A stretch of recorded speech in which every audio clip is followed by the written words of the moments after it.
Carbon उतना ही है। हम एडिशनलिटी में क्या कर रहे हैं, अर्थ के क्रस्ट से निकाल रहे हैं कोयला, क्रूड, नेचुरल गैस जला रहे हैं, और वो जो जल के कार्बन है उसको the reversal is start capturing it. So my plant is capturing it. Now the captured carbon, before I put it back, I need to extract energy. अब ये एनर्जी मुझे किस फॉर्म में मिल सकती है? जिस फॉर्म में मैं चाहूँ मिल सकती है। मुझे ये as electricity, heating, cooling, AC solution, food storage, cold rooms, cold chains, ethanol, compressed biogas, sustainable aviation fuel, methanol, ये सारी चीजें मैं इस कार्बन से कर सकता हूं। रिन्यूएबल एनर्जी आरटीसी के लिए अब हम गए हैं दो तरीकों से। एक हम बोल रहे हैं कि पंप स्टोरेज हाइड्रो करें। अगर हम यही चीज पंप स्टोरेज नहीं करके पराली को यूज करें, एग्रीकल्चर वेस्ट को यूज करें, तो हमें बेस लोड पावर 24/7 मिलता है, और हम ये with a combination of wind and solar चला सकते हैं, और वो भी रिन्यूएबल।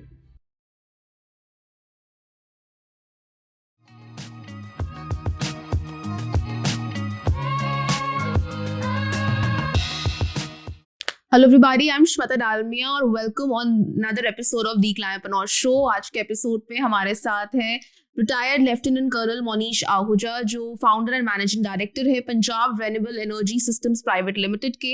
आज का एपिसोड प्रोड्यूस्ड है एक बहुत ही स्पेशल पार्टनरशिप में विंगीफाई फाउंडेशन के साथ। इस एपिसोड पे हम बात करेंगे बायोमास और एयर पोल्यूशन के बारे में। बट बायोमास के बारे में बात करने से पहले समझ तो लेते हैं बायोमास क्या है, एंड उसी के लिए हमारे पास है आज biomass man of the year जिनको अवार्ड मिला है, and I really like to call him, ये है biomass man of India. So let's understand from him. But episode start करने से पहले विंगीफाई फाउंडेशन ने कुछ स्पेशल गिफ्ट्स भेजे हैं, तो प्लीज अपने गेस्ट को वो गिफ्ट्स देते हैं, and then let's learn what is biomass and how does it relate to air pollution. Welcome on the clampner show sir, thank you so much for coming all this way. Thank you, Shweta. Thank you for inviting me, and it's a pleasure to be on the Climapanor Show. Happy to discuss with you.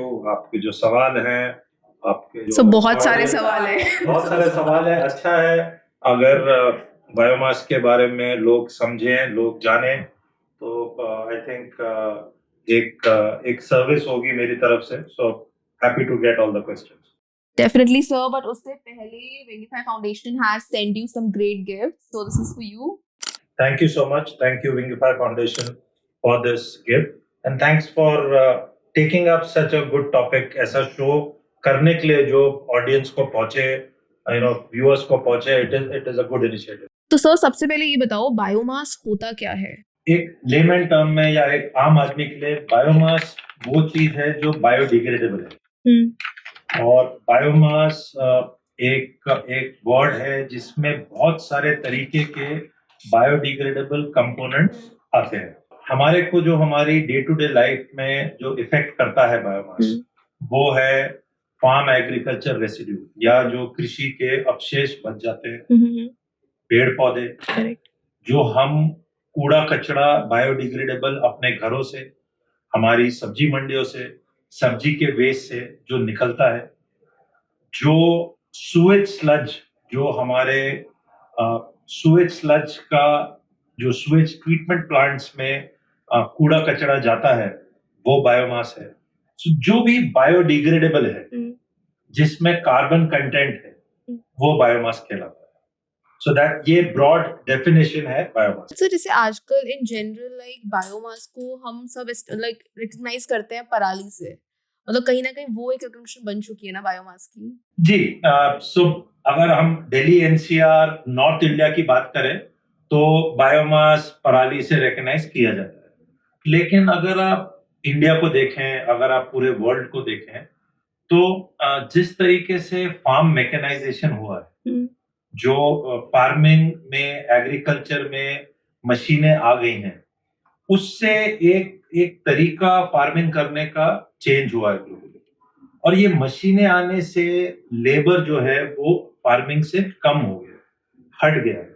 और mechanisation की वजह से आज farmer को जब वो अपना produce निकाल लेता है, चाहे वो धान हो, चाहे वो चावल हो, गेहूं हो, या मक्का हो, या कपास हो, कोई भी फार्मिंग मेजर प्रोड्यूस हो, उसके बाद में जो रह जाता है वो फार्मर खेतों में और जलाता है इसलिए क्योंकि अगर उसको फार्मर को खेतों से निकालना है तो उसके लिए फार्मर को कुछ और एक्टिविटीज करनी है।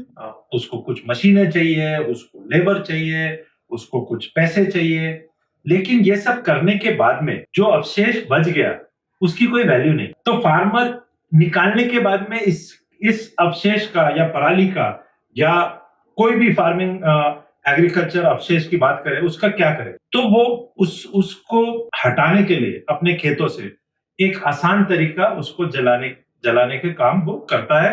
एंड हेंस अगर हम पराली की बात करें नॉर्थ इंडिया में, क्योंकि हार्वेस्ट एक 30-35 दिन के विंडो में होता है और ये टाइम ऐसा है कि दिवाली का टाइम होता है, ऑनसेट ऑफ विंटर जो महीने हैं वो चालू होते हैं, विंड डायरेक्शंस इस तरीके से हैं जो मूव करते हैं। तो हम ये देखते हैं कि जितना खेतों में चलता है इसका जो अवशेष है, धुआं है, ये चारों तरफ फैलता है और दिल्ली काली होती है। और इसलिए आज हम बायोमास को पराली से हम उसकी तुलना करते हैं। बट एक डेटा आपको देता हूं श्वेता, जो पर स्क्वायर किलोमीटर अगर आप देखें कि maximum number of farm fires ये कहां पर होते हैं, तो ये हमारे इंडिया में पंजाब के स्टेट में।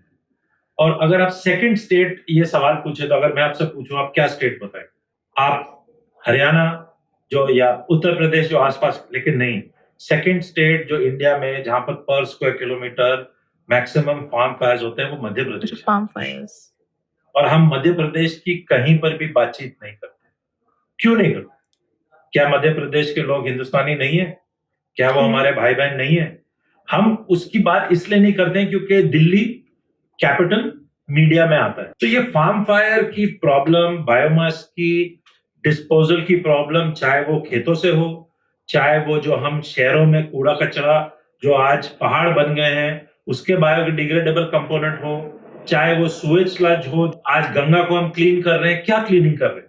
गंगा तो फ्लो होती है, हम क्लीनिंग ये कर रहे हैं कि हम सुएज ट्रीटमेंट प्लांट्स पूरे गंगा के फ्लो में लगा रहे हैं, ताकि जो हम कूड़ा कचरा गंगा में डाल रहे थे या अपने नदियों में डालते हैं वो नहीं डाले। तो बायोमास की प्रॉब्लम मैनमेड है, उसका यूटिलाइजेशन भी हमको मैनमेड लाना है।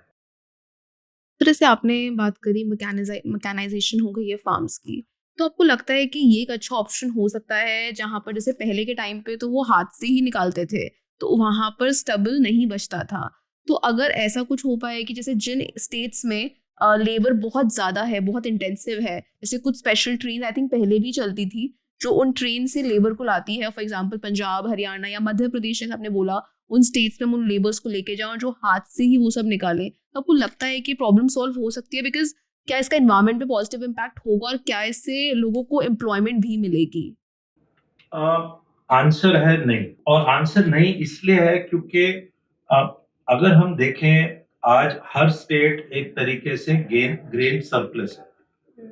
हमारे यहाँ पर जो कृषि की उत्पादन की बढ़ोतरी हुई है, फूड सिक्योरिटी जो आई है, पिछले 40-50 सालों में जो ग्रीन रेवोल्यूशन आया, मिल्क रेवोल्यूशन आया, फार्मिंग एडवांसमेंट आई, अल्टीमेटली फूड सिक्योरिटी, फार्मर जो ग्रो करता है, जो सारे देश में अनाज जाता है, वो एक बहुत प्राइम क्राइटेरिया है।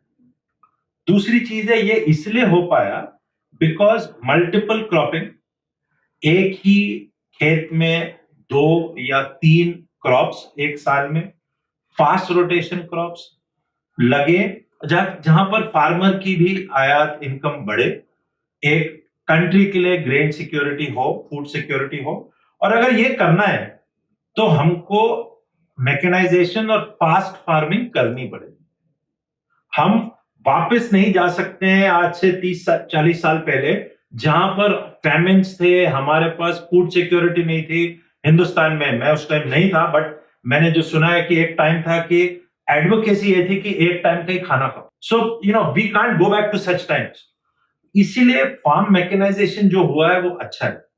लेबर आज भी एम्प्लॉयड है, ऐसा नहीं है कि लेबर एम्प्लॉयड नहीं है, लेकिन हमको जब मैकेनाइजेशन हमने किया है, हमको साथ ही साथ जो अवशेष बच रहे हैं उसको यूटिलाइजेशन के भी आज टेक्नोलॉजीज हैं, प्रोजेक्ट्स हैं जो हमको लार्ज स्केल में लाना पड़ेगा। और कोई क्विक फिक्स सोल्यूशन नहीं है कि आपने चुटकी बजाई और आपको सोल्यूशन मिल गया। ये एक प्रोग्राम के तहत अगले 10, 15, 20 साल में डेवलपमेंट के तहत ये काम करना पड़ेगा और ये सबको करना पड़ेगा। सरकार को इंटेलेक्ट कॉलेजेस एंड यूनिवर्सिटीज में स्टूडेंट्स के साथ, गांव में फार्मर, लार्ज कंपनीज, इंडस्ट्रियलाइजेशन, ये सारी चीजें हमको biomass, bio energy, biofuels, biomass से ग्रीन हाइड्रोजन, ये डेवलपमेंटल प्रोजेक्ट्स करने पड़ेंगे सो दैट ये बायोमास की एक मैनमेड प्रॉब्लम जो मैंने आपको बोला, हम इसको साथ में मैनमेड सोल्यूशन से सॉल्व कर सकें, लेकिन sustainable solution, economical solution, ecological solution, compliant with norms जैसे होना चाहिए। तो ये चीजें आज हम कर रहे हैं इंडिया में और ये चीजें धीरे धीरे आज सब इसकी बातें कर रहे हैं। आपने मुझे शो पे बुलाया और आपने पहला क्वेश्चन बायोमास पूछा और आप बिलीव करिए मैं आज 12-13 साल से इस फील्ड में काम कर रहा हूं। मैं अलग अलग ऑफिस में जाके जब लोगों को बायोमास बोलता था तो यही सवाल था, बायोमास क्या होता है। तो एटलीस्ट मेरा ये मानना है कि सरकारी दफ्तरों में, रेगुलेटर्स के पास, फार्मर्स के पास, मीडिया में, सोशल मीडिया में आज ये सवाल शायद पर्याप्त ना हो कि बायोमास क्या होता है, क्योंकि लोगों को मालूम है। आप अपने व्यूअर्स के लिए आई थिंक पहला क्वेश्चन आपका उनको ओरिएंट करने के लिए ये सवाल हो सकता है, लेकिन व्यूअर बहुत इंटेलिजेंट है, बहुत नॉलेजेबल है। आज उनको पता है कि बायोमास क्या है, आज उनको पता है कि बायोमास हमारे लिए एक प्रॉब्लम पड़ गई, जैसे आपने पराली बोला, बाकी बायोमास भी। अब इसके सॉल्यूशंस पे सारों को मिलकर काम करना पड़ेगा। सर आपने ये बात बिल्कुल सही बोली और मैं इस बात से 100% एग्री करती हूँ कि आज का व्यूअर बहुत इंटेलिजेंट है और शायद जो लोग हमें देख रहे हैं अगर वो इस पॉइंट तक आए हैं वो इसलिए बिकॉज उनको इंटरेस्ट है इस कॉन्वर्सेशन में। सर सबसे पहले आप ये समझाओ कि हमने बात करी बायोमास की, हमने बात करी प्रॉब्लम्स की, बायोमास कैसे रिलेटेड है एयर पोल्यूशन से, या फिर बायोमास का कितना कंट्रीब्यूशन है towards air pollution in India? क्या कुछ स्टैट्स है, क्या कुछ नंबर्स हैं हमारे पास? देखिए एयर पोल्यूशन एक डेवलपिंग इकोनॉमी की प्रॉब्लम स्टेटमेंट है जो आती है। हमने अगर हम दूसरों की गलतियों से सीख लें तो we would be much more wiser. हमने देखा है कि जो डेवलप्ड इकोनॉमीज हैं उनकी भी ये एयर पोल्यूशन की प्रॉब्लम, वाटर पोल्यूशन की प्रॉब्लम्स रही हैं और फिर उन्होंने काम करके इससे निजात पाई है और they moved out of it. We talk about Europe, we talk about London, UK, we talk about US. अगर हम ये सारे डेवलप्ड कंट्रीज की बात करें, इन्होंने भी पिछले 20, 30, 40 साल में एयर पोल्यूशन की प्रॉब्लम्स देखी। अब यही चीज हम देख रहे हैं, तो हमें जो किसी और की गलती हुई उससे सीख के अगर ये प्रॉब्लम और ये गलती हम ना करें, it will be a better situation. ये हमारे सब के लिए, हमारी प्रेजेंट जनरेशन के लिए, फ्यूचर जनरेशन के लिए अच्छा होगा। बायोमास बर्निंग, क्योंकि ऑल ओवर इंडिया, मैंने आपको बताया जिस स्केल में हम एग्रीकल्चर कर रहे हैं, बायोमास बर्निंग एक बहुत बड़ी प्रॉब्लम है और ये प्रॉब्लम केवल विंटर मंथ्स की नहीं है, ये हर क्रॉप के साथ में। It is a consistent contributor to air pollution. अब इंडिया की कुछ रिपोर्ट्स पब्लिश्ड नहीं है, लेकिन यूएस की कुछ रिपोर्ट्स पब्लिश्ड हैं, यूरोप से कुछ रिपोर्ट्स पब्लिश्ड हैं about Indian air pollution problem. मैं उन स्टैटिस्टिक्स को I take it with a pinch of salt. मैं इसलिए बोलता हूं पिंच ऑफ सॉल्ट क्योंकि हो सकता है वो एग्जैजरेटेड हो सकता है उसमें कुछ गलतियां हो। मैं किसी के काम पे कमेंट नहीं करूंगा, लेकिन वो नंबर्स क्या बोलते हैं। There is a report from US, the American society which says that, and it's a US government body, वो रिपोर्ट ये बोलती है कि हर 5 साल में इंडियन इकोनॉमी में हमें $150 बिलियन का लॉस होता है because of the air pollution problem और द फार्म बर्निंग।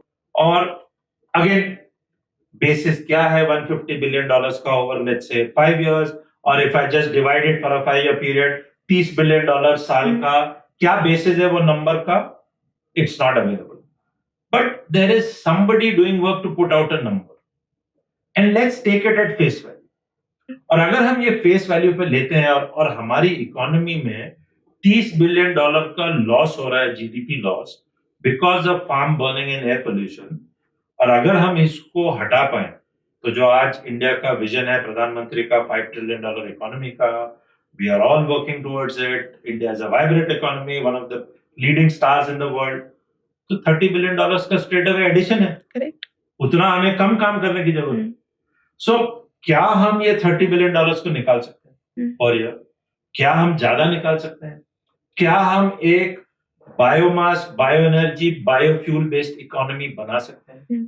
और इसके बहुत फायदे, इसके इतने ट्रिमेंडस फायदे हैं कि मतलब मैं आपको ये श्वेता गिनाना शुरू करूं तो शायद 1-2 दिन कम पड़ जाएंगे.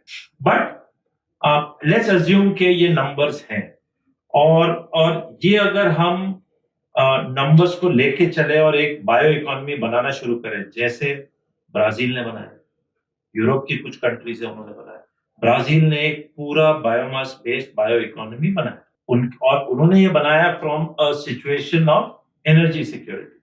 वही प्रॉब्लम हमारी इंडिया की भी है, एनर्जी सिक्योरिटी.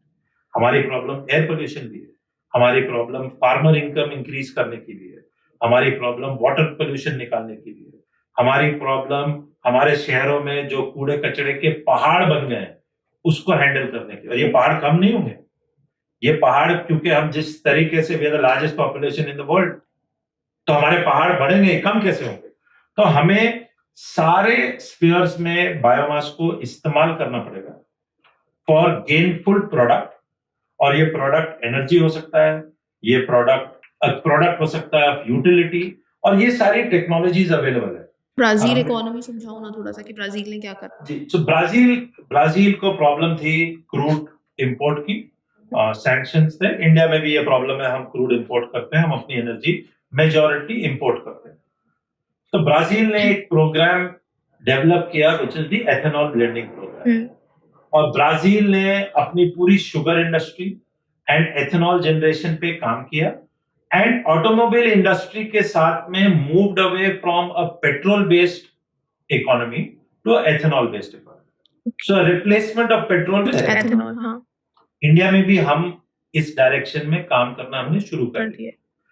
10 अगस्त 2022 पिछले साल प्रधानमंत्री ने भारतवासियों को पहला second generation ethanol bio refinery Panipat में डेडिकेट किया.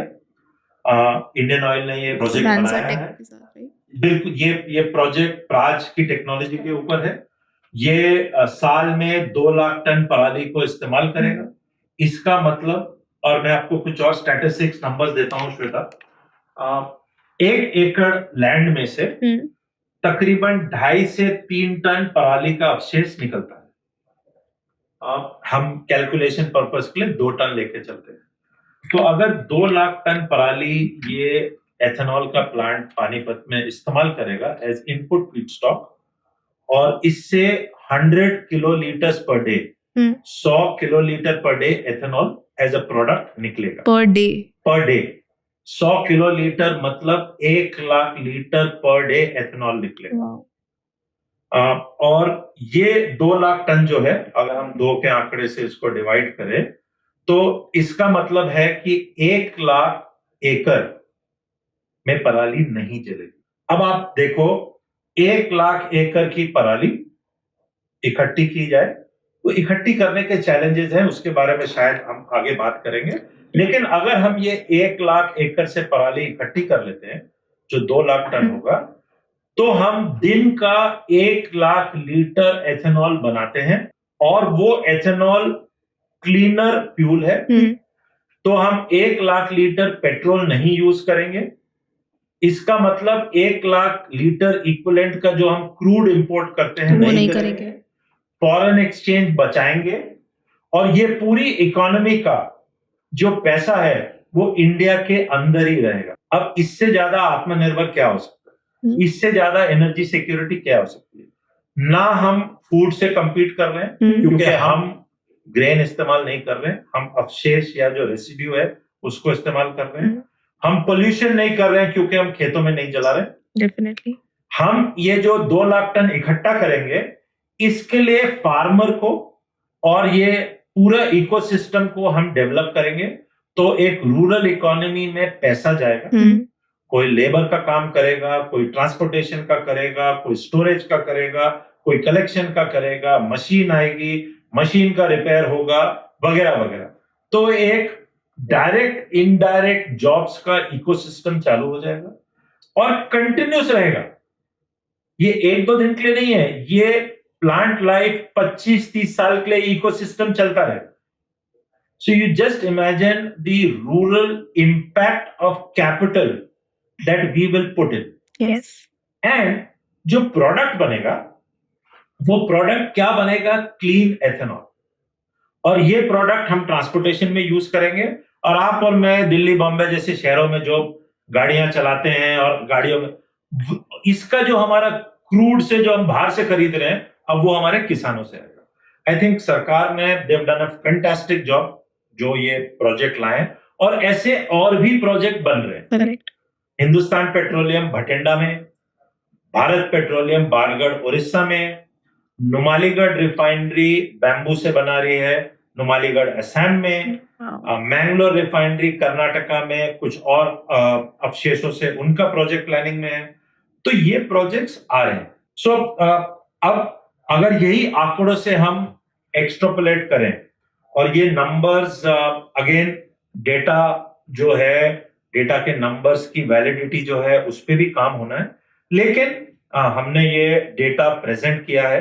मैं आपको बताऊं, FCDO UK, foreign government developmental office UK, जो इंडिया में काम करती है, उनकी ग्रीन ग्रोथ इक्विटी फंड, उसके थ्रू एक पूरे इंडिया की स्टडी की गई between Oxford project management, price water house Cooper, हमने उसमें पार्टिसिपेट किया, प्रेसपल मेरी कंपनी ने, और 1500 million metric tons per annum farm agri residue या अवशेष इंडिया में अवेलेबल।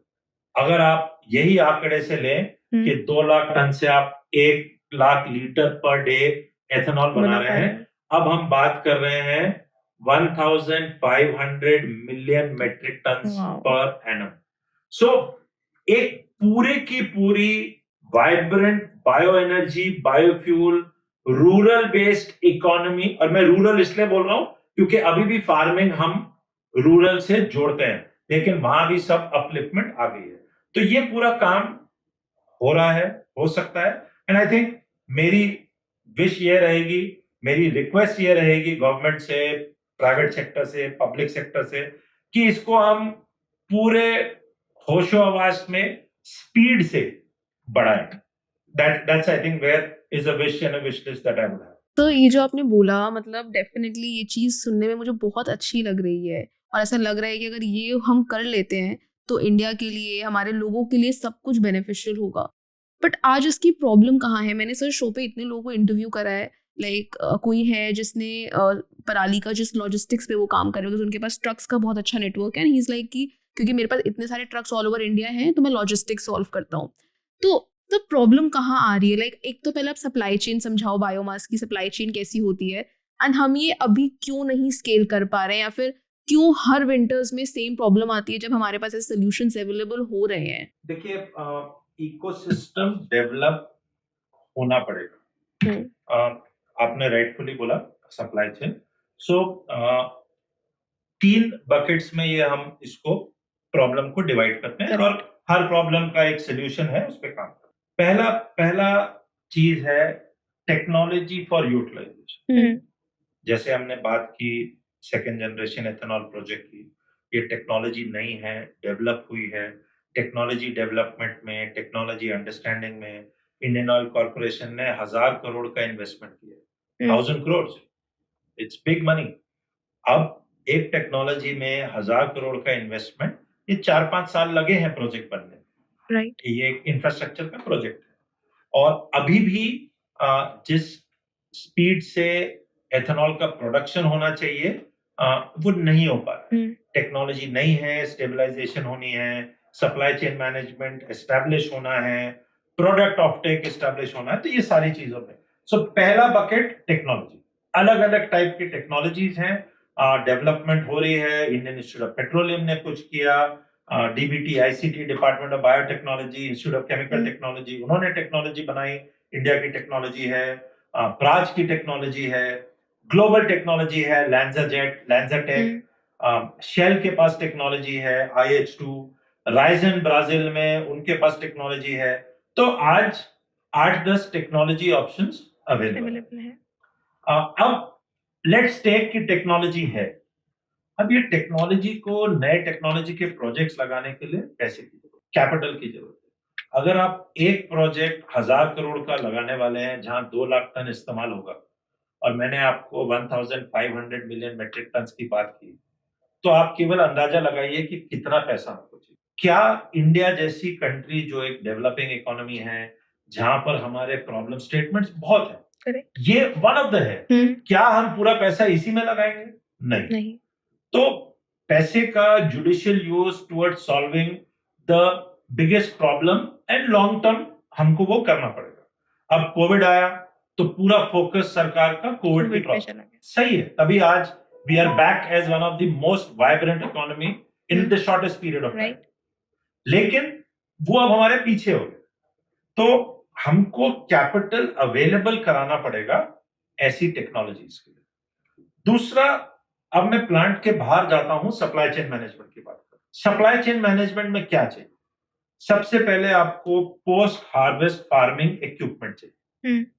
एक फार्मर ट्रैक्टर खरीदता है, हल निकल गया, इंप्लीमेंट्स आ गए, तो पहले बैल थे, हल था, वो निकल गया, ट्रैक्टर आ गया, उसके इक्विपमेंट्स आ गए, हार्वेस्टिंग के इक्विपमेंट आ गए, कंबाइंड हार्वेस्टर आ गया, कॉर्न हार्वेस्टर्स आ गए, कॉटन हार्वेस्टर्स आ गए, तो टेक्नोलॉजी आ गई और बढ़ते जा रही है।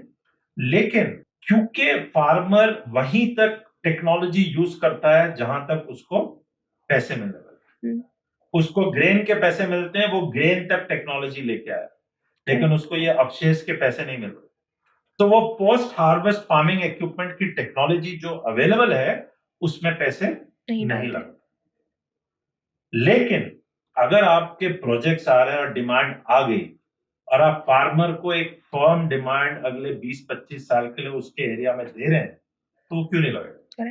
कोई भी लगाएगा, आप और मैं भी लगाएंगे। अगर मुझे अपॉर्चुनिटी मिल रही है कुछ पैसे लगा के, मेरे पास अवशेष है, मेरे पास एग्री रेसिड्यू है जिसकी डिमांड आ गई, तो हमको दोनों चीज पे साइमल्टेनियसली काम करना, टेक्नोलॉजी एंड प्रोजेक्ट्स आने पड़ेंगे, बड़े बड़े प्लांट आने पड़ेंगे, और केवल 1000 करोड़ के नहीं, छोटे भी, कुछ 2, 5, 10 करोड़ के भी हैं, उसकी मैं बातें करूंगा आपसे। और साथ ही साथ हमको सप्लाई चेन मैनेजमेंट की तरफ इक्विपमेंट, और दूसरी सबसे बड़ी चीज बैंकिंग चैनल से वर्किंग कैपिटल पैसे, क्योंकि अगर पराली की बात करें, आपने वो बात की थी, अगर मुझे 30 दिन में 2 लाख टन पराली इकट्ठी करनी है, तो मेरे को 2 लाख टन के पैसे 30 दिन में चाहिए, लेकिन मैं वो इस्तेमाल करूंगा 12 महीने। तो 1 महीने में मैं पूरा माल इकट्ठा करूंगा, वो माल की देखरेख, स्टोरेज, वेयर हाउसिंग, और उसको फिर इस्तेमाल करना 12 महीने के लिए, तो मुझे 1 महीने में 12 महीने के स्टॉक के पैसे चाहिए। मैंने से मुझे जो भी इकट्ठा करेगा, कौन दे रहा है उसको? तो बैंकिंग सिस्टम और फाइनेंशियल इंस्टीट्यूशन को आना पड़ेगा, ये 12 महीने के पैसे 1 महीने में प्रोवाइड करना पड़ेगा, या तो प्रोजेक्ट को प्रोवाइड करें। ये अभी भी गैप, ये गैप हम अभी तक ब्रिज नहीं कर पाए, तो इस पे भी काम चल रहा है।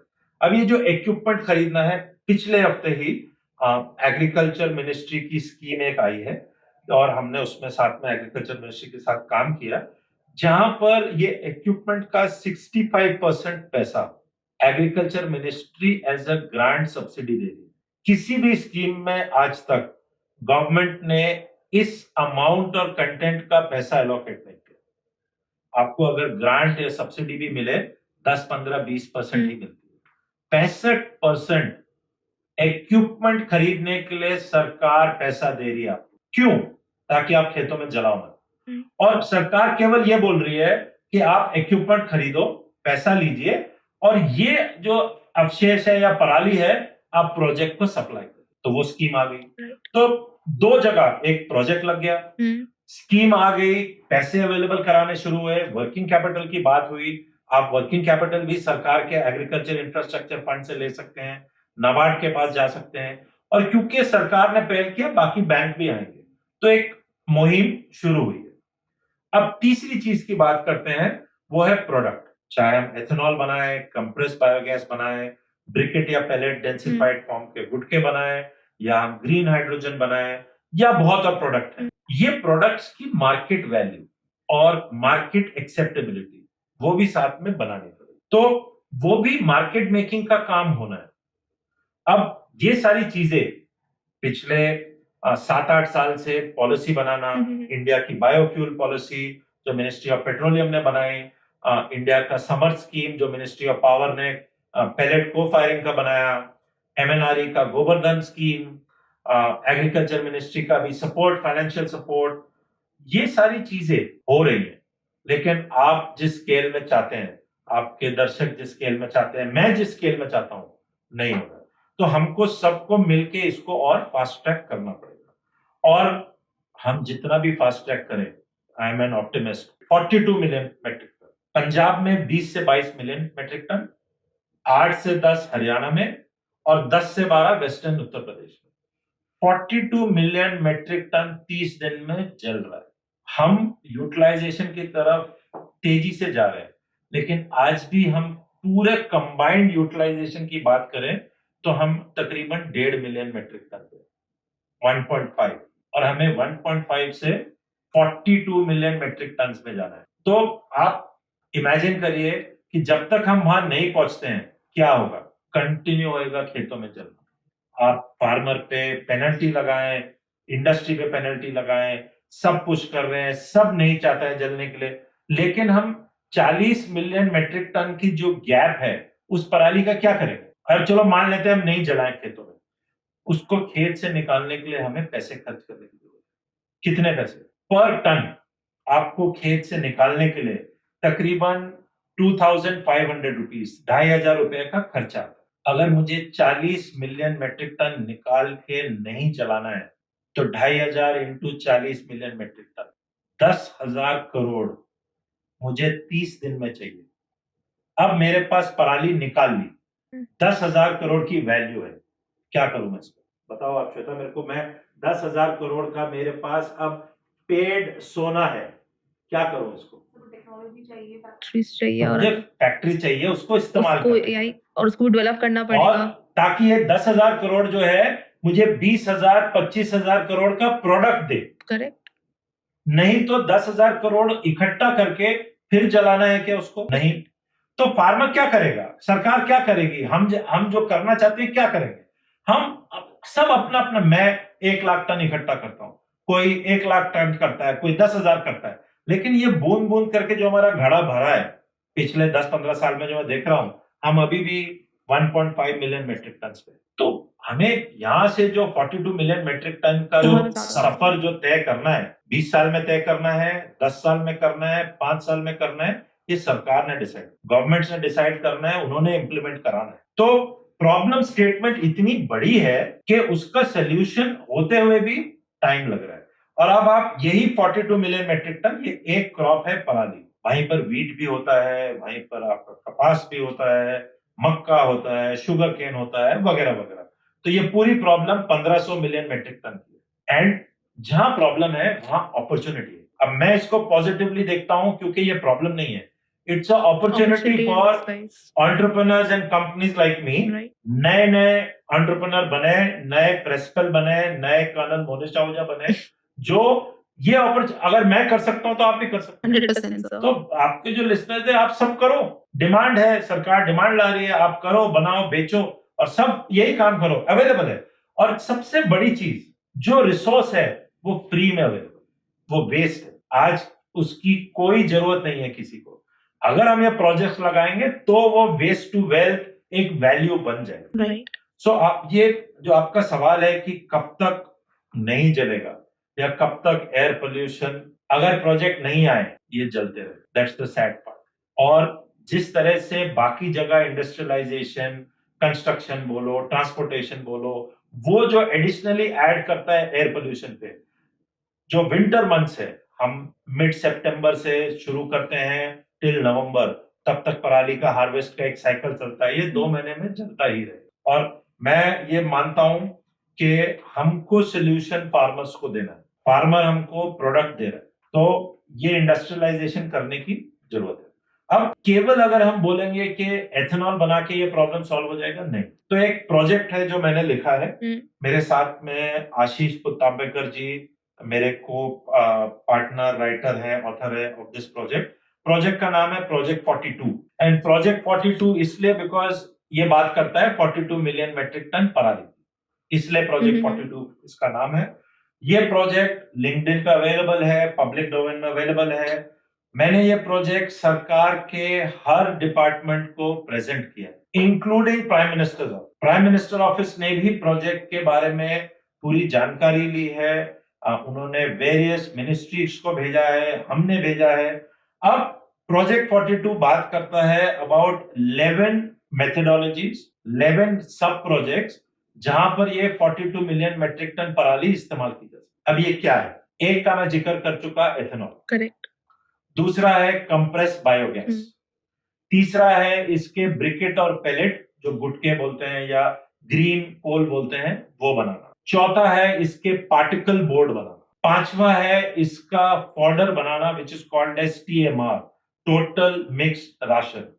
ये एक अपग्रेडेड फॉडर है कैटल के लिए। छठा है बायोमास के पावर प्लांट बनाना, biomass IPPs, independent power plant. सातवां है इस बायोमास को यूज करके heating cooling solutions, industrial boilers में यूज करना, जहां पर आज polluting coal, furnace oil, diesel, LDO use किया जाता है ग्रीन हाइड्रोजन बायोमास से। That is the 8th one. और 3 हमने कॉम्बिनेशन प्रोजेक्ट बताए हैं जिसमें wind and biomass, solar and biomass, wind biomass solar hybrid. और हाइब्रिड प्रोजेक्ट्स क्यों? आज जो 125 गीगावाट इलेक्ट्रिक हमने रिन्यूएबल एनर्जी ग्रिड में जोड़ दिया और जो हम 500 के टारगेट पे काम कर रहे हैं, ग्रिड की स्टेबिलिटी की प्रॉब्लम्स आनी शुरू हो। Solar energy, wind energy intermittent, दिन के टाइम सोलर है, ज्यादा करके रात के टाइम पे विंड है, कॉम्बिनेशन में है। तो जो मुझे बिजली 24 घंटे चाहिए वो मुझे कहां से मिलेगी अगर मैं केवल विंड और सोलर के base. So what are we saying? अब हम जा रहे हैं प्रोजेक्ट्स जो हम कहते हैं round the clock RTC।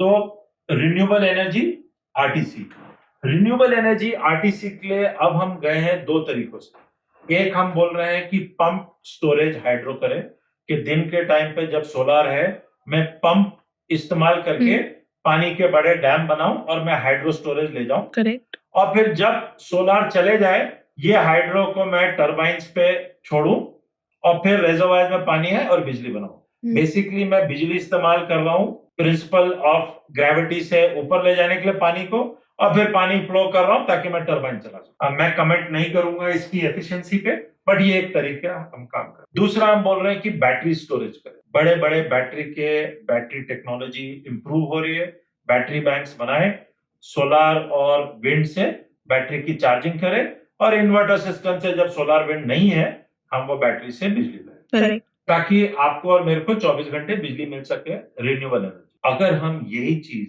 Pump storage नहीं करके, बैटरी बैंकिंग नहीं करके, पराली को यूज करें, एग्रीकल्चर वेस्ट को यूज करें, तो हमें बेस लोड पावर 24/7 मिलता है और हम ये with a combination of wind and solar चला सकते हैं, और वो भी रिन्यूएबल। तो अगर और दूसरा व्हाट इज रिन्यूएबल? अगर आप पराली को देखें या कोई भी फार्म एग्री रेसिड्यू को देखें, और एक नई आजकल टर्म है जिसपे सारे काम कर रहे हैं ऑल ओवर द वर्ल्ड और हम भी कर रहे हैं, which is carbon capture, storage and utilisation. तो मैं कार्बन को कैप्चर करूं उसकी, और कहां से कैप्चर करोगे? स्टील प्लांट से, सीमेंट प्लांट से, रिफाइनरी से, जो लार्ज कार्बन एमिटर्स हैं। ऐसा हुआ भी ना, स्टील एमिशन से इथेनॉल एंड एवरीथिंग। आज ये टेक्नोलॉजीज हैं, लेकिन हम क्या कर रहे हैं? हम बात कर रहे हैं जो कार्बन हम एटमॉस्फेयर में डाल रहे हैं वो नहीं डाले, उसको कैप्चर करें। करेक्ट। और हम उसको स्टोर कर लें और फिर किसी तरीके से यूटिलाइज करें। Now look at nature and all solutions are available in the nature. एक पराली का प्लांट कितने टाइम में ग्रो होता है? 4 से 5 महीने। 4 से 5 महीने में क्या होता है? Basic normal science, photosynthesis. Right. हम शायद 3rd 4th क्लास में पढ़ते हैं। फोटोसिंथेसिस क्या है? सन की एनर्जी, सॉइल से वाटर, एटमॉस्फेयर से कार्बन डाइऑक्साइड, और 4 या 5 महीने में आपका प्लांट ग्रो हुआ, आपने ग्रेन चावल का ले लिया, बाकी आपने जला दिया। क्यों जला रहे? It is carbon storage, carbon capture. I am capturing for 5 months in the growth the carbon from the atmosphere. और हर प्लांट यही करता है। तो अगर मैंने कार्बन वैसे ही कैप्चर कर लिया, उसको मुझे खेतों में ओपन जलाने की क्या जरूरत है? तो carbon storage, carbon capture nature मेरे लिए ऑटोमेटिक कर देती है, मुझे खाना भी दे दिया। अब ये कार्बन कैप्चर्ड कार्बन को मुझे वापस एटमॉस्फेयर में डालने से पहले, because it's a circular loop economy, carbon उतना ही है। हम एडिशनैलिटी में क्या कर रहे हैं? अर्थ के क्रस्ट से निकाल रहे हैं कोयला, क्रूड, नेचुरल गैस, जला रहे हैं, और वो जो जल के कार्बन है उसको atmosphere we are discharging. Right. That is what humankind is doing. The reversal is start capturing it. So my plant is capturing it. Now the captured carbon, before I put it back, I need to extract energy out. That's the simple basis. अब ये energy मुझे किस form में मिल सकती है? जिस form में मैं चाहूं मिल सकती है। मुझे ये as electricity, heating, cooling, AC solution, food storage, cold rooms, cold chains, ethanol, compressed biogas, sustainable aviation fuel, methanol, ये सारी चीजें मैं इस कार्बन से कर सकता हूं। यस, क्योंकि आज वो स्केल नहीं आया, आज ये कॉस्ट ज्यादा लगता है। लेकिन जब ये कॉस्ट ज्यादा लगता है और ये $30 बिलियन जो मैं हर साल इंडिया में स्पेंड कर रहा हूं, again I am not talking about number to be right और रॉन्ग, चाहे वो 30 हो, 10 हो, जो भी नंबर हो, ये जो मैं स्पेंड कर रहा हूं मेरे जीडीपी के लॉस से, क्या वो मैं पैसा लगा नहीं सकता हूँ प्रोजेक्ट लगाने के लिए? So we need to look at the entire value chain differently. हमारे को सोच आउट ऑफ द बॉक्स करनी पड़ेगी, हमको बड़ा सोचना पड़ेगा, हमको एक दो नहीं, हमको trillions of dollars of rural economy सोचना पड़ेगा, और वो पैसा वहां लगाना पड़ेगा। और ऐसा नहीं है कि डे 1 पे लगाना है। और ये एक vibrant circular economy loop, energy product, मैंने बहुत प्रोडक्ट्स की बात की जो एनर्जी नहीं है, हम ये कार्बन को यूटिलाइज कर सकते हैं। So that's where we need to work and go towards. तो जो आपने बोला, लाइक आई थिंक काफी ज्यादा, मतलब आई एम इमेजिनिंग अगर ये चीज हम कर पाते हैं तो बहुत अच्छा इम्पैक्ट इंडिया में आएगा। लाइक बिकॉज मुझे लगता है कि जब हम क्लाइमेट की बात करते हैं ना, इट्स नॉट जस्ट कि इन्वायरमेंट में पॉजिटिव इम्पैक्ट वो हमें चाहिए, but apart from that it's also about the people, कि हम उनकी लाइफ को कैसे एम्पावर कर रहे हैं। And the way you said कि रूरल इकोनॉमी को एम्पावर करेगा, वो बहुत ही स्ट्रॉन्ग चीज है। चलो आप ये देखो कि हेल्थ इम्पैक्ट, करेक्ट सर। अब आप हेल्थ इम्पैक्ट मेजर आप और मैं करते हैं हमारे डेली के हेल्थ प्रॉब्लम से, लंग प्रॉब्लम से। देयर आर इश्यूज ऑफ जो मैनिफेस्ट आज नहीं पता चलता है, बट हमें 10 साल अभी डेटा अवेलेबल होने लगा है।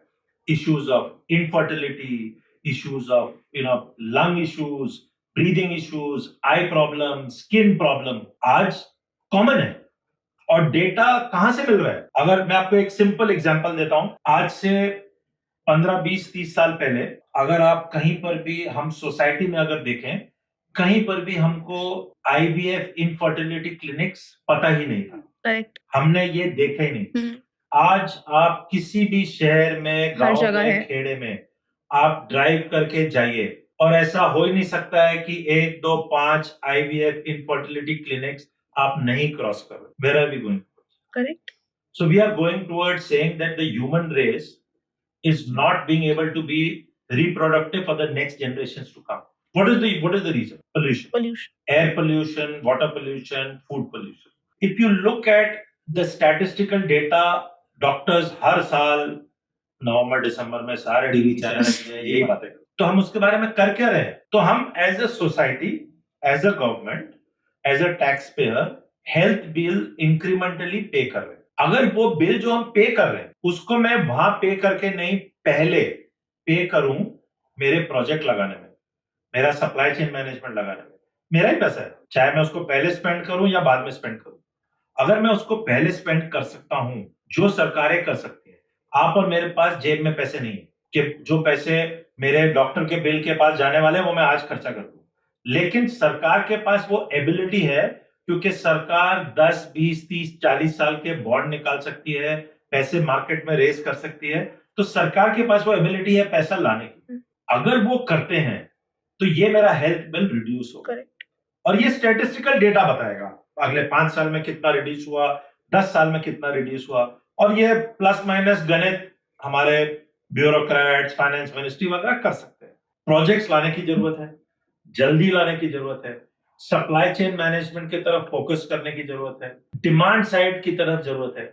और जो सबसे पहले कर सकते हैं, एक डिस्कशंस में मैं नाम नहीं लूंगा, बट वेरियस लेवल्स पे रिकमेंडेशन किया है कि आप एक फार्म एग्री रेसिड्यू यूटिलाइजेशन की टास्क फोर्स बनाए। एंड टास्क फोर्स का सिंपल एजेंडा है, 1500 मिलियन मेट्रिक टन का बकेट है, इसमें से आप अगले 5 साल में एक नंबर, और नंबर कहीं से भी आप हवा से मैजिक नंबर निकाल लीजिए, 100 हो, 200 हो, 10% हो, 20% हो। और अगर लेट्स से हम 20% की बात करते हैं तो 20% मतलब 300 million metric ton utilisation implementation ये टास्क फोर्स करे। अब चाहे वो सरकार लगाए, पब्लिक सेक्टर लगाए, प्राइवेट सेक्टर लगाए, पीपीपी पार्टनरशिप में लगाए, but all over India task force का असाइनमेंट बिल्कुल क्लियर होना चाहिए कि आप 20% of potential, 300 million metric ton utilisation, और मैंने 11 आपको प्रोजेक्ट बताए, ऐसे और भी हैं। आप ये सारे प्रोजेक्ट्स में, और जरूरी नहीं है कि एथेनॉल ही बनाना है, आप सीबीजी बनाओ, इलेक्ट्रिसिटी बनाओ, एथेनॉल बनाओ, हार्डबोर्ड बनाओ, टीएमआर बनाओ, जो आपको बनाना है, लेकिन एक डिफाइंड टाइम में 300 मिलियन मेट्रिक टन यूज करें। सो implementation oriented task force, correct.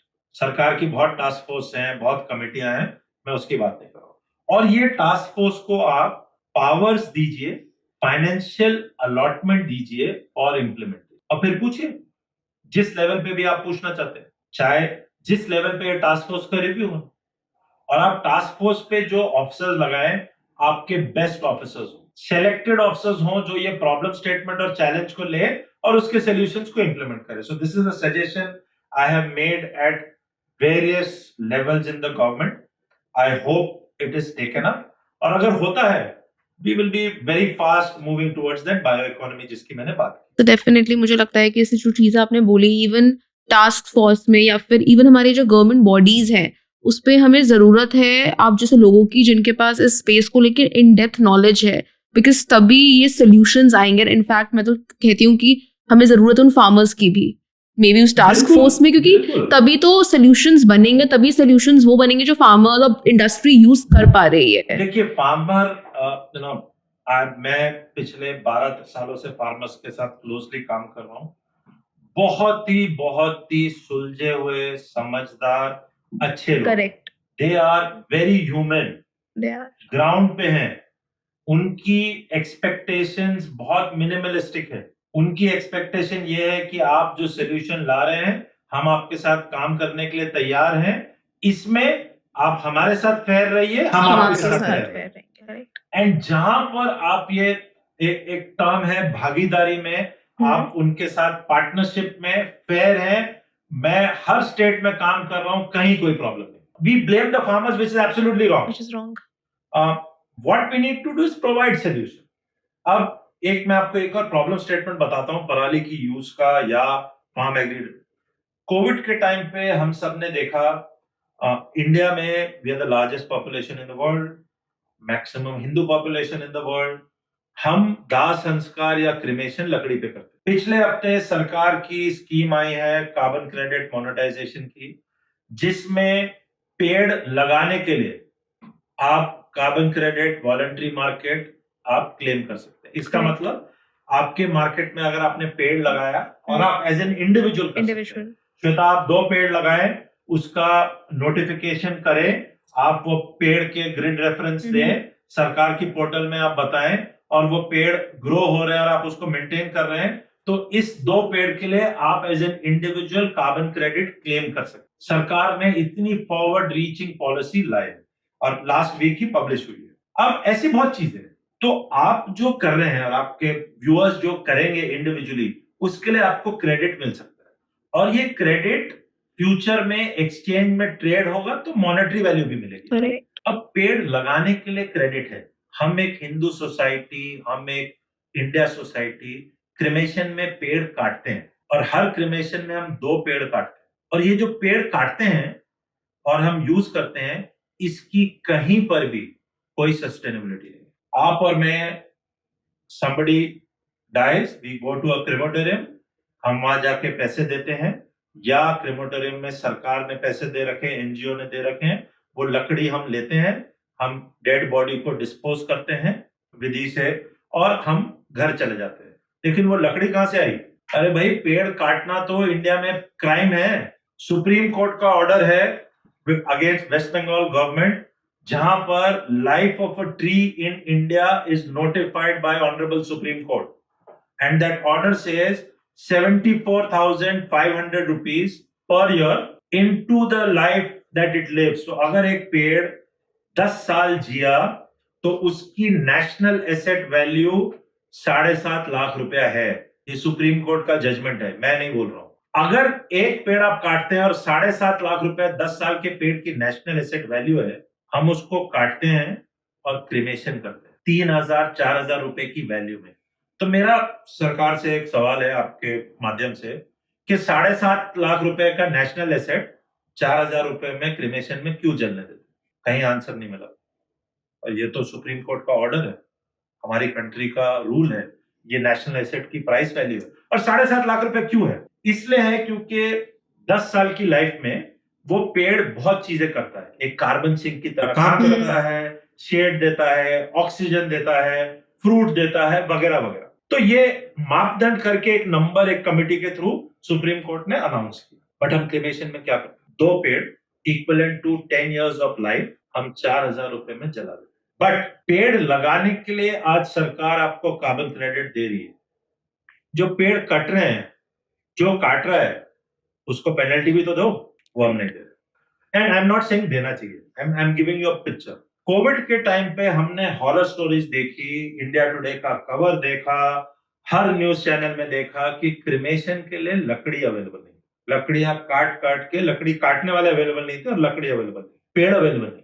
तो बॉडीज जो है, एक ही लकड़ी के पायर पे 1 बॉडी, 2 बॉडी, 3 बॉडी हमने जला दी। कोविड की बॉडीज थी, फैमिलीज अलाउड नहीं थे, हमने बॉडीज ली, एक पायर जलाया, उस पे एक के बाद एक बॉडीज हमने फेंक दी। Is this what we are as a society? कि हम डेथ में एक क्रिमेशन हम नहीं दे पाए एंड वी फेल्ड। जब मैंने ये देखा टीवी पे और हम सब घर में लॉकडाउन में थे, मैंने बोला हम फार्म एग्री रेसिड्यू से ब्रिकेट बनाते हैं, ब्रिकेट ब्लॉक्स हैं, हम ये बनाते हैं, कार्बन न्यूट्रल है, कार्बन कैप्चर किया हुआ है, तो मैं ये लकड़ी को क्रिमेशन में क्यों नहीं रिप्लेस कर सकता? लकड़ी की जगह मैं ये ब्रिकेट के ब्लॉक्स पे क्रिमेशन कर सकता हूं। अगर मैं ये कर सकता हूं, लेट्स डू दिस। तो हमने एक मुहिम चलाई और हम जाना शुरू हुए क्रिमेटोरियम से। क्रिमेटोरियम में गए, जहां पर फैमिली आई, हाथ जोड़ के खड़े हुए, बोला अगर आप लकड़ी की जगह ये ब्रिकेट पे क्रिमेशन करना चाहें, ये ब्रिकेट ऐसे बनता है, फार्म एग्री रेसिड्यू से है, और ये इस पे अगर क्रिमेशन हो तो ये लकड़ी 2 पेड़ नहीं कटेंगे। और फैमिलीज ने बोला लेट्स डू इट, हम करते हैं, हम परमिशन देते हैं। ये जब हमने पहली क्रिमेशन, दूसरी क्रिमेशन, 10वीं क्रिमेशन, 50वीं क्रिमेशन, जब ये हो गया और हमें ही नहीं पता था कि क्या होता है, लकड़ी पे क्रिमेशन कैसे होती है, ब्रिकेट पे कैसे होती है, क्या करना पड़ेगा, करते करते करते 1-1.5 साल में हम एक स्टेज पे पहुंचे जहां ये क्रिमेशन ऑन 100% ब्रिकेट सेट हो गया। इतना ब्रिकेट चाहिए, 300 kg ब्रिकेट चाहिए, इस तरह के का क्रिमेशन पायर बनना चाहिए, इस तरह से ब्रिकेट प्लेस होनी चाहिए, इस तरह से बॉडी प्लेस होनी चाहिए। अगर लकड़ी में बॉडी क्रिमेशन जलने में 5 घंटे लगते हैं तो ब्रिकेट में 4 घंटे लगेंगे। प्राइस अगर यहाँ 4,000 लगता है तो यहाँ 3,000-3,500 लगेगा। ये सारा इकोनॉमिक्स, मॉडल, रिप्लेसमेंट सब कुछ सेट हो गया। होने के बाद में जब हमारे पास सेट हुआ, हमें कॉन्फिडेंस आया, अब हम सरकारों के पास गए, अर्बन लोकल बॉडीज के पास गए, म्युनिसिपल कॉर्पोरेशंस के पास गए और हमने बोला हम आप ये जो लकड़ी काट रहे हैं और अनसस्टेनेबल काट रहे हैं, इसको रिप्लेसमेंट का ये सोल्यूशन आपके पास लेके आ रहे हैं, आप ये ट्राई करिए। And I must compliment all these municipal corporators, bodies, health officers, उन्होंने सुना। I think it's a big thing और सबने समझा कि ये सही चीज बोल रहे हैं, अच्छी चीज बोल रहे हैं, लेकिन किसी ने देखा नहीं था। हमने वो 40-50 क्रिमेशन किए तो हमें मालूम था, अब हमें ऑल ओवर अगेन उनको प्रूव करना पड़ा। तो प्रूव करने के लिए क्या हुआ, इंडिया में बहुत सारी लावारिस बॉडीज होती है, अनक्लेम्ड डेड बॉडीज, जो एज पर लॉ मॉर्चरीज में रखी जाती हैं 15 दिन के लिए, उसके बाद में स्टेट उन्हें विधिवत एक क्रिमेशन देता है। तो ये अनक्लेम बॉडीज की हमने थ्रू म्युनिसिपल कॉर्पोरेशन क्रिमेशन चालू किया एंड 100% ब्रिकेट्स पे हेल्थ ऑफिसर्स आए, ऑफिशियल्स आए, पुलिस वाले आए और ये क्रिमेशन 4 घंटे 5 घंटे के क्रिमेशन अनक्लेम बॉडीज को हमने 100% ब्रिकेट्स पे करके दी। फाइलें बनी, एक अनक्लेम बॉडी, 2, 3, 10। जब सब कन्विंस हुए कि ये जो बोल रहे हैं ठीक है, उसके बाद में इसके टेंडर आए। हमने टेंडर में पार्टिसिपेट किया, दूसरों ने भी किया। अब ये काम 2-2.5 साल का होने के बाद में आज ये स्थिति है औरंगाबाद महाराष्ट्र में। हमारे junior finance minister doctor Karad साहब औरंगाबाद के हैं। औरंगाबाद शहर में हमने ये through municipal corporation wood replacement and cremation का काम शुरू किया। 1 साल पुराना ये टेंडर है। लास्ट मंथ का स्टैटिस्टिकल डेटा है 70% of entire cremation in Aurangabad is on 100% briquettes. Would पे नहीं है, 70%।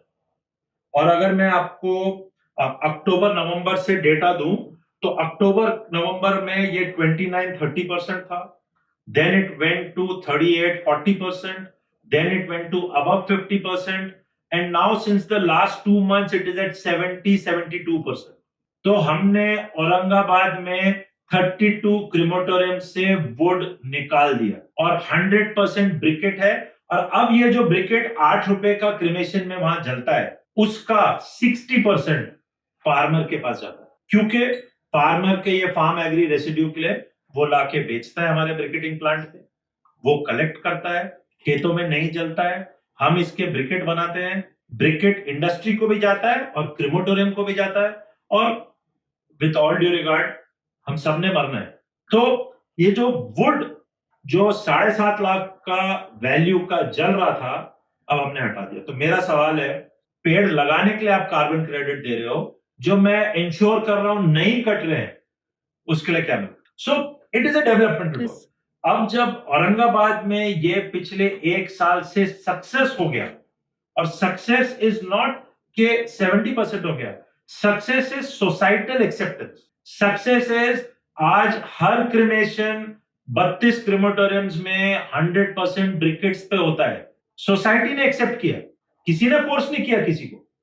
यस, अर्बन लोकल बॉडी ने पार्टिसिपेट किया, हम शमशान योगी से मिले, हमने कैंप्स किए, उनको समझाया क्या करना चाहते हैं, उन्होंने देखा और आज वो खुद बोलते हैं कि हम 400 केजी लकड़ी जो ढोते थे, आज हमें 10 बैग, हर बैग 30 केजी का ट्रॉली में लेके जाते हैं। क्रिमेशन फास्टर है, बेटर है, क्लीनर है, कार्बन न्यूट्रल है और हम अपने कार्बन सिंक जो लकड़ी है पेड़ नहीं काट रहे। अब ये अगर औरंगाबाद में हो सकता है तो ये इंडिया की हर सिटी में, हर गांव में क्यों नहीं होना चाहिए? अब इसके लिए the next phase of work, हम हर पोल्यूशन कंट्रोल बोर्ड के पास जा रहे हैं, हर अर्बन लोकल बॉडी के पास जा रहे हैं और सबको ये एडुकेट कर रहे हैं कि अब 1-2 क्रिमेशन की बात नहीं है, हजारों में क्रिमेशन हो रहा है।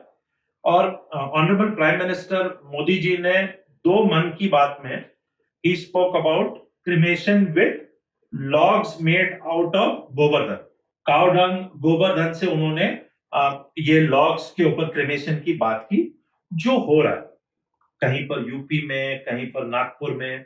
लेकिन गोबर के बेस के ऊपर जो हो रहा है बहुत अच्छा है, लेकिन जो स्केल चाहिए वो उसके ऊपर नहीं आ पा। तो जब हमने ये सोचा कि क्या हम गोबर के ऊपर काम करें, कर सकते हैं, लेकिन जो मुझे स्केल चाहिए, जितने गौशाला चाहिए, जितना वाइड स्प्रेड चाहिए, पूरे इंडिया में चाहिए, वो स्केल फार्म एग्री रेसिड्यू पराली से, कॉटन से, कॉर्न से मिल रहा है। तो गोबर से भी होना चाहिए, फार्म एग्री बायोमास उससे भी होना चाहिए। और अगर मैं ये क्लीन क्रिमेशन दे पा रहा हूं in a human way, why not? So I've given you an example of how societal change, how utilization, कैसे प्रोजेक्ट आपको सोचने पड़ेंगे, इंप्लीमेंट करने पड़ेंगे। और आप सिंपल नंबर लीजिए, इंडिया का डेथ रेट मालूम है, every death has a death certificate, every Hindu death has a death certificate. अगर हम उतने पेड़ नहीं काटें और उतना हम बायोमास ब्रिकेट यूज करें, बाकी आप छोड़ दो। Now I talk in a different way. Just look at the business opportunity. Look at the scale of business opportunity. And look at the scale of rural entrepreneurship. Or look at the market that you are creating for farm agri residue biomass, जो आप बोल रहे हो कि वो जल रहा है और मेरे को सांस नहीं आ रहा। और अब क्रिमोटोरियम्स में जहां पर ये बर्न हो रहा है, उधर हम इंप्रूवमेंट ला रहे हैं।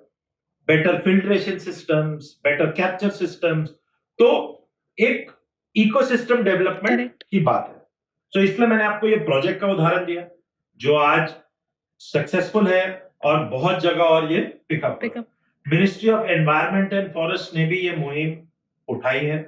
सेंट्रल गवर्नमेंट में, स्टेट गवर्नमेंट्स में, इंडस्ट्री डिपार्टमेंट से इसकी बात हुई है। जो housing and development, urban local bodies है, उनसे बात हुई है और हर जगह I think acceptance is coming. तो थैंक यू ये शेयर करने के लिए, आपका इतना वास्ट एक्सपीरियंस हमारे साथ शेयर करने के लिए। एंड आई रियली होप कि पूरा इकोसिस्टम ग्रो करे एंड ये जो प्रॉब्लम है ये नहीं फेस करनी पड़े, बिकॉज जैसे आपने कहा हेल्थ इम्पैक्ट, हेल्थ का कोई वो नहीं है, लाइक जिसके साथ हो गया वो हो गया, there is no coming back. So I really wish कि पूरा इकोसिस्टम डेवलप करे and thank you for being with us here today. Thank you इतना कुछ शेयर करने के लिए हमारे साथ आज। देखिए, जैसे मैंने आपको बोला, time is at a premium. आधे पौने घंटे में जो आपने कॉन्वर्सेशन किया, जितना मैं आपको बता सका, there is much more. We are happy to engage, we are happy to inform people, talk to them. आपके लिसनर्स रीच आउट करना चाहे, they can reach out to us and definitely more and more such podcasts, more and more such dissemination of data, information, good information should help and motivate more people to do good things. Definitely. So thank you for inviting me. Thank you sir, and I'm waiting for you to come again on the show because अभी भी बहुत सारी चीजें जो मुझे जाननी है, but क्योंकि टाइम का देखिए, I am a second generation फौजी। मैं अपना एक्स सर्विसमैन का बैच पहनता हूँ। हम वी हैव अ एडेज जो हम बोलते हैं, जय जवान, जय किसान, जय विज्ञान। और अगर ये तीनों का अच्छा यूटिलाइजेशन किया जाए तो जवान है जो काम करता है, किसान है जो आपको अनाज और बायोमास दे रहा है, विज्ञान है जो आपको सोल्यूशन दे रहा है। तो जय जवान, जय किसान, जय विज्ञान is the solution for biomass. Thank you, Jai. Thank you, sir.